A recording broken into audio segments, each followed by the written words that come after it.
Bueno, estábamos esperando que ingresaran varios al chat. Ya tengo la mitad más uno, entonces vamos a hacer tipo democracia. La mitad más uno y damos inicio. Les recuerdo para los que nos siguen que ya la clase de ayer ya fue subida a la página. En el WhatsApp está el link que los comunica con la página y está la clave que van a utilizar cuando la página le pida para reconocerlos si son estudiantes de este curso para que puedan ver la clase grabada. ¿Vale? Entonces, no, dale, se montaron unas láminas aquí. Dale, avances a dos, se montaron. Entonces, fíjense, vamos a hablar entonces de la clasificación de la base de la tecnología con respecto a la ventilación mecánica. Actualmente en las unidades de terapia intensiva moderna, todo lo que se utiliza son ventiladores de presión positiva, casi en su totalidad. De golpe en algún país, en algún hospital, todavía están uno que otro ventilador mecánico. Por ejemplo, en la unidad donde trabajé yo, terapia intensiva, solamente quedaban ventiladores de terapia intensiva para neonatología y pediatría, pero eran los ventiladores de respaldo, o sea, como eran viejos, pero todavía funcionaban, estaban en caso tal de que fallaran los ventiladores modernos de tercera generación por una falla de luz, un problema o simplemente un paciente de emergencia que superara el cupo de la unidad, tenían los ventiladores de estos viejos para actuar. Entonces,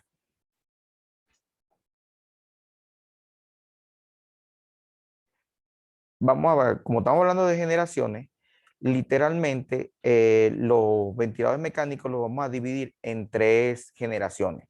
La primera generación es la que corre entre los años la década de los 50, donde se inicia estos equipos. Literalmente eran extremadamente básicos para nosotros si los comparamos ahorita en nuestra época, pero para la época eran extremadamente avanzados, pues solo manejaban dos valores, el flujo y la frecuencia. O sea, solo entendían que eran como versión de un resucitador manual, o sea, un AMBU, resucitador manual, pero mecánico, que no tenía que tener una persona que ventilara. A medida que avanzamos, más o menos para el año 1960, de una década después, se empiezan a incorporar otros parámetros, empiezan a ser más técnicos, manejan presión, flujo, volúmenes, pero lo mejor viene a ocurrir después de la década de los 80, finales de los 80, principios de los 90, donde se involucra ya la parte más electrónica, más técnica, donde están los software y que ya puede el mismo equipo de ventilador mecánico hacer ciertas, digamos, adaptaciones, acomodarse, manejar diferentes versiones de ventilación, que es la que vamos a revisar también en este curso para estar pendiente.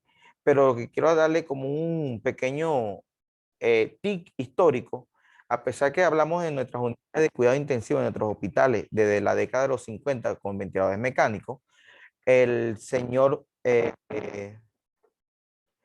Bersaliu visualizó, tuvo hace más de 400 años la importancia de que el ser humano vivía gracias a la respiración y que si se encontraba, claro, la versión de él era que si mientras yo podía mantener el ventilador a la persona, yo podía resucitar o mantener viva una persona por tiempo prolongado. Pero digamos que recuerden, si nos retrocedemos 400 años atrás, en ese siglo, cualquier exabrupto en ciencia era considerado hereje, era considerado de brujería y eran linchados. Entonces el Señor tuvo esa aparición, hay escritos donde estaba hablando de la ventilación artificial mecánica desde hace más de 400 años. Y no vinimos a hacer uso de eso, sino desde la década de los 50.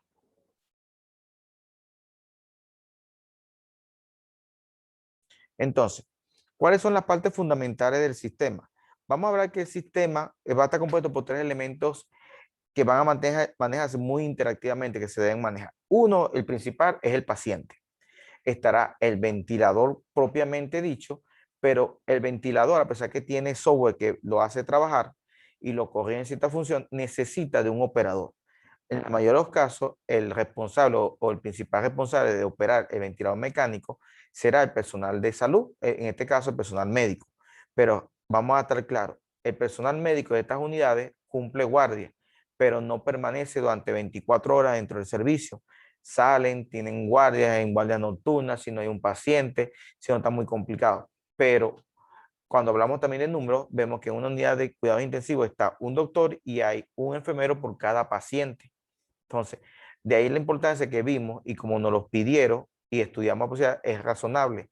Nosotros como enfermeros debemos empezar a tener conocimientos no básicos, porque yo digo que el conocimiento básico elemental es dónde se prende, cómo se apaga, cómo se arma, todo eso. No, entender todos estos parámetros para poder interactuar con el médico y entender por qué le suben, por qué le bajan y recomendar o ver la situación si un parámetro de esto se mueve o es movido y corregir o entender la ventilación. Y también que cuando se hacen los traslados médicos de unidades, no todo va acompañado por un doctor o es un doctor que no tiene la especialidad, porque vamos a estar claros, no todo doctor, no todo médico, perdón, vamos a hablar así, no todo médico va a tener conocimiento de cómo se maneja un ventilador mecánico.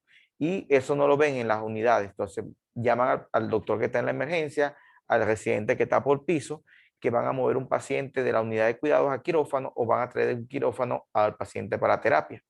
Entonces, ¿quién los mueve? El personal de enfermería junto con un médico que posiblemente no tiene idea de cómo funciona el ventilador mecánico. Entonces, si nosotros como enfermería, que vamos a estar en estas unidades o podemos participar en un traslado, debemos conocer los términos. Otra parte fundamental, ahora vamos a hablar de las partes del ventilador. Entonces, vean que todo se maneja bajo una triada, paciente, operador, ventilador. Ahora vamos a hablar del ventilador, la parte más importante, la interfase con el usuario. La interfase con el usuario es más o menos lo que uno habla en computadora con respecto al teclado, ratón, monitor. O sea, cómo se comunica el operador con el ventilador mecánico. Sistema electrónico es el sistema interno computarizado donde están los software, donde se va a manejar los siguientes sistemas. El sistema neumático, porque tiene una parte neumática mecánica, que es la que va a controlar el flujo, el suministro de gas, el suministro de eléctrico, porque el equipo, como al ser mecánico, será eléctrico y el sistema de circuito del paciente o al circuito del paciente, que lo vamos a ver como la interfase ventilador-paciente, que también lo vamos a desglosar, digamos, en parte, porque ese sistema también tiene o sea, cuando hablamos de paciente ventilador, ahí vamos a hablar que va a haber un circuito respiratorio, ventilatorio, y va a haber la conexión específica del sistema con que está el paciente, que puede ser, por ejemplo, tubo endotraqueal, cánula traqueal, máscara, dependiendo del sistema de ventilación mecánica que también vamos a revisar.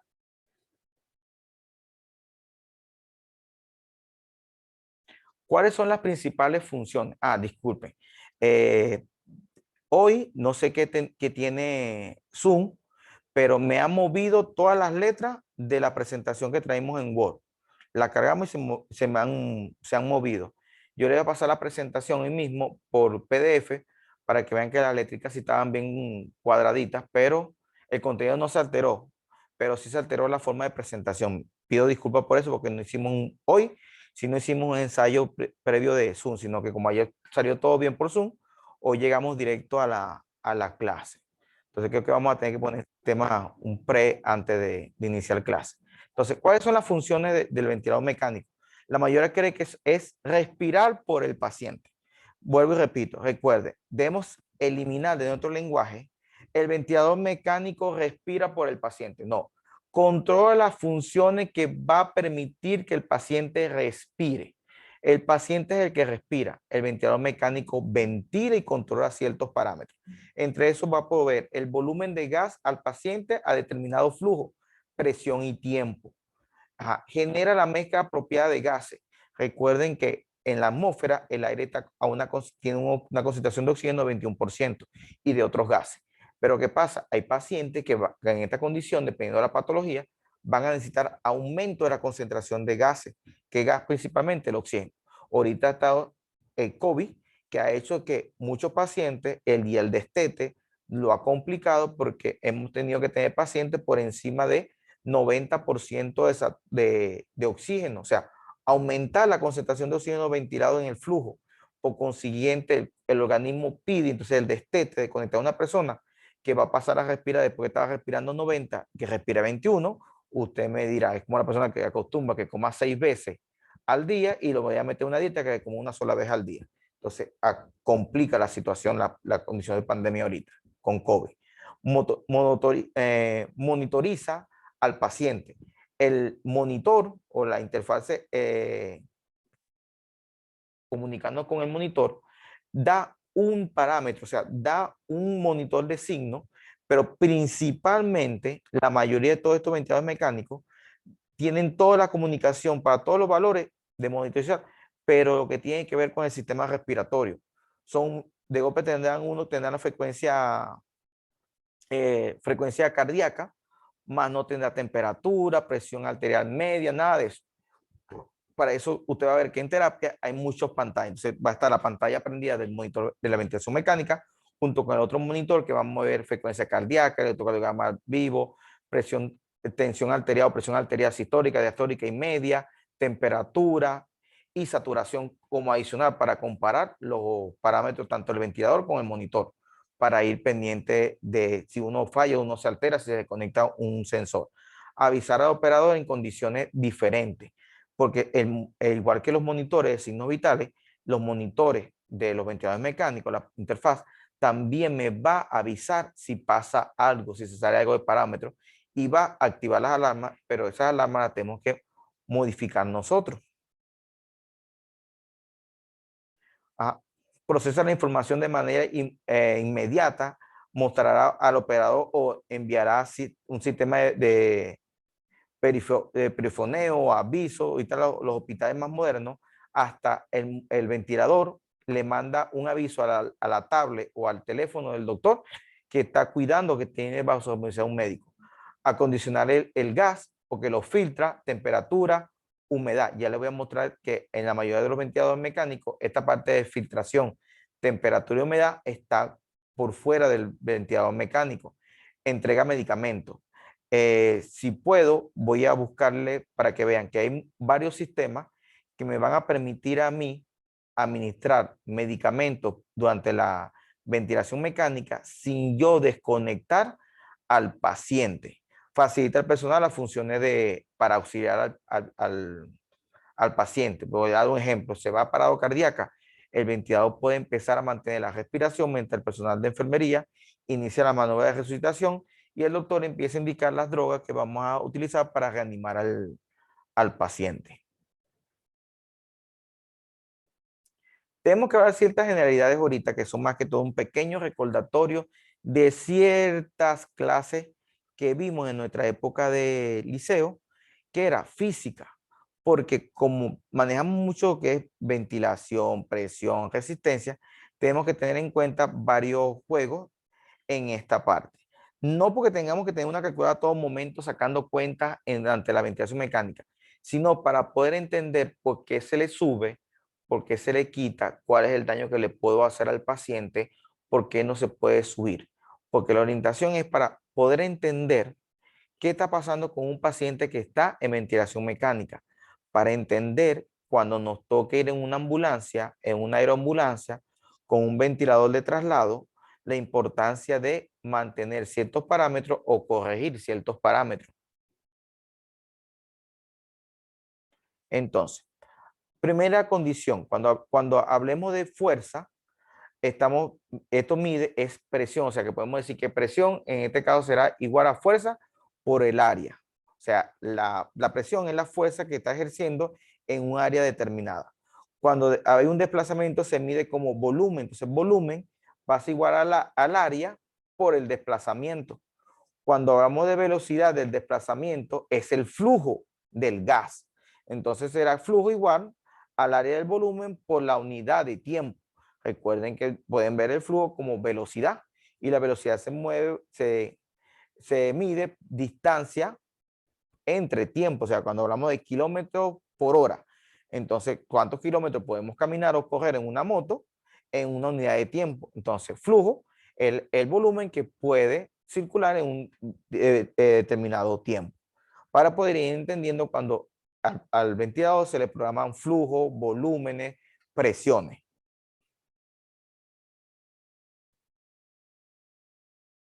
Ajá. Esta se movió más que la otra. Entonces, fíjense, cuando hablamos de fisiología es muy importante entender esta terminología. Entonces, sobre todo de la presión, que va a ser la fuerza por la resistencia, más el volumen entre lo que sería la capacidad de distensión que tienen los tejidos. Entonces, pásala. Les tengo la especificación de que tres condiciones que son presión, volumen y flujo son las variables cuantitativas que puedo modificar a lo largo del tiempo del ciclo respiratorio, o sea, el ciclo inspiración y expiración, eso es lo que uno denomina el largo del ciclo respiratorio y podemos prolongarlo por tiempo, reducirlo. Pero entonces tengo unos patrones que va a ser la resistencia y la de distensibilidad, lo que estamos hablando como elasticidad. La única letra que aquí se nos complica para el momento de la fórmula es C, pero voy y repito, nosotros nos aprendemos o debemos entender la fórmula para entender cómo una fuerza modifica la otra o altera una. Como cuando estábamos hablando de la clase, de que, por ejemplo, la estructura de del epitelio respiratorio, del epitelio alveolar, a mayor grueso, dificultaba más la permeabilidad, el paso del gas, el transporte, y que era inversamente proporcional al grosor, que a mayor grosor, menos, y a menor grosor, más transporte, más era permeable. O que el área, a mayor área, mayor intercambio, a menor área, menor intercambio. Claro, ahí afectaban dos valores, pero recuerden entonces, si yo tengo una membrana delgadita, muy delgada, pero bastante amplia, puedo tener un intercambio más rápido. Pero si es delgada, pero muy pequeñita, lo pequeñito me afecta, pero lo delgado me favorece. Al igual que mucha área, pero muy gruesa. La muy gruesa me perjudica, pero lo ancho compensa en esa parte. Y empezamos a sumar las cuatro leyes para llegar a la ley de Fincks. Ajá. Ahora vamos a entrar en la interfase paciente-ventilador mecánico. Vamos a irlo viendo desde el paciente para el ventilador mecánico. Entonces tenemos el tubo endotraqueal. Aquí vamos a empezar a utilizar, digamos que abreviatura. Entonces, TET es tubo endotraqueal. Fíjense que ahí le puse la palabra tubo endotraqueal y le separé las mayúsculas para que vean dónde salen las letras. Es un tubo plástico transparente de diferentes medidas, tanto de diámetro como de longitud. La ventaja que tienen es que cuando se dice tubo 8, 10, 9, o sea, el número es el diámetro del tubo, o sea, el grosor del tubo en milímetros. Entonces, eso, él va a tener un punto distal y uno proximal. El más distal al tipo de ventilación, o sea, el que va a estar adentro, tiene un balón que es el que permite fijarlo en su sitio y más adelante van a ver que me permite otra función que es proteger. Y el proximal al sistema respiratorio es el de acople. Va a tener una conexión que se debe llenar con aire, es un pequeño detalle que tenemos que tener en cuenta. El balón del tubo endotraqueal y todo lo que tenga que ver por vía aérea respiratoria, todos esos balones deben ser llenados con aire, a diferencia que todo lo que sucede en sondas vesicales, gástricas, que se llenan con líquido, porque ¿qué pasa? En la vejiga se maneja líquido, que es la orina, o sea, yo lleno el émbolo o el balón con solución para que cree peso y una resistencia parecida a lo que está a su alrededor. En el sistema respiratorio, la presión la está dando el aire, yo debo llenar con aire para no aumentar la presión por el volumen de la consistencia del líquido, la presión. Y si hay una falla de estos balones, en la vejiga, si se rompe el balón de la sonda, es agua, solución fisiológica que va a quedar en la vejiga, igual va a drenar. Y si el balón de un tubo endotraqueal se rompe y explota, va a liberar aire dentro de las vías aéreas. Lo que puede complicar es que si por algún error lleno el balón del tubo endotraqueal con líquido, voy a aumentar el peso del tubo y puedo dañar el epitelio que tenga contacto con el balón. Recuerden que el paciente está en posición de cúbita, en algunas veces semisentado, y eso va a provocar por gravedad, más presión hacia ese lado de la tráquea, causando daño del epitelio. Entonces, cuando estamos en esa parte, tenemos que recordar los espacios muertos. Entonces, la tráquea tiene un espacio muerto que hay que calcular. Típicamente ya está calculado que un adulto mayor de un promedio de 70 kilos ese espacio muerto está entre 70 y 75 mililitros. Entonces, ¿cómo calculamos ahora el adicional que vamos a tener con el tubo endotraqueal? Una fórmula de bachillerato. La fórmula para calcular el volumen de un cilindro.